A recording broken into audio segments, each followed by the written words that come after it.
বঙ্গোপসাগরে পাক খাচ্ছে ঘূর্ণাবর্ত, অতি ভারী বৃষ্টির সতর্কতা 12টি জেলায়। কি হবে বাংলায়? বাংলার কোন কোন জেলায় বৃষ্টির সম্ভাবনা রয়েছে, আর কোন 12টি জেলায় ভারী থেকে অতি ভারী বৃষ্টির সম্ভাবনা রয়েছে, এই বিষয়ে কি জানাচ্ছে আবহাওয়া দফতর এবং কেমন থাকবে কলকাতা, উত্তর ও দক্ষিণবঙ্গ সহ গোটা বাংলাদেশের আবহাওয়া। তো আবহাওয়ার সম্পূর্ণ বিস্তারিত খবর জানিয়ে দেবো ভিডিওতে। ভিডিওটি অবশ্যই শুরু থেকে শেষ পর্যন্ত দেখবেন। ভিডিওতে একটি লাইক করবেন, আর আপনি এই ভিডিওটি কোন জেলা থেকে দেখছেন সেই জেলার নামটি কমেন্ট বক্সে কমেন্ট করে জানাবেন। আপনার জেলার আবহাওয়ার নতুন খবর বেরিয়ে আসলেই আমরা আপনাকে জানিয়ে দেবো। আর এমনই প্রতিনিয়ত আবহাওয়ার আপডেট পাওয়ার জন্য চ্যানেলটিকে সাবস্ক্রাইব করে পাশে থাকা বেল আইকনটি প্রেস করে চ্যানেলের সঙ্গে জুড়ে থাকবেন। তো চলুন এবার এক নজরে দেখে নেওয়া যাক।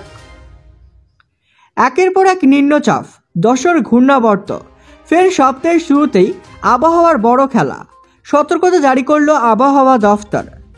নিম্নচাপ শক্তি বাড়িয়ে উত্তরপ্রদেশ ও মধ্যপ্রদেশ সংলগ্ন এলাকায় অবস্থান করেছে। অন্যদিকে ঘূর্ণাবর্ত রয়েছে উত্তর বঙ্গোপসাগর এলাকায়। দীঘার উপর দিয়ে রয়েছে মৌসুমি অক্ষরেখা।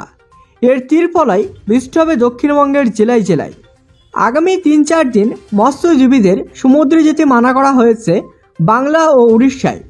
পূর্বাভাস বলছে দক্ষিণবঙ্গে ভারী থেকে অতি ভারী বৃষ্টি হবে আজও।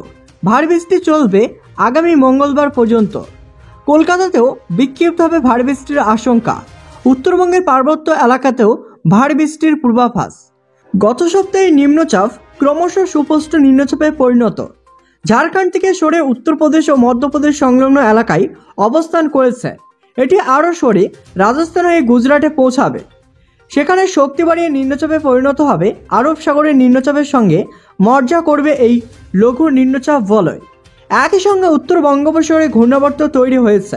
এছাড়াও মৌসুমি অক্ষরেখা সক্রিয়, সেটি জলসীমার কোটা হয়ে নিম্নচাপের উপর দিয়ে দীঘার সংলগ্ন এলাকায় হয়ে দক্ষিণ পূর্ব দিকে এগিয়ে উত্তর পূর্ব বঙ্গোপসাগর পর্যন্ত বিস্তৃত। মৎস্যজীবীদের জন্য সতর্কবার্তা জারি করেছে আইএমডি। আজ পশ্চিমবঙ্গ উড়িষ্যায় মৎস্যজীবীদের সমুদ্র যেতে নিষেধাজ্ঞা জারি করা হয়েছে।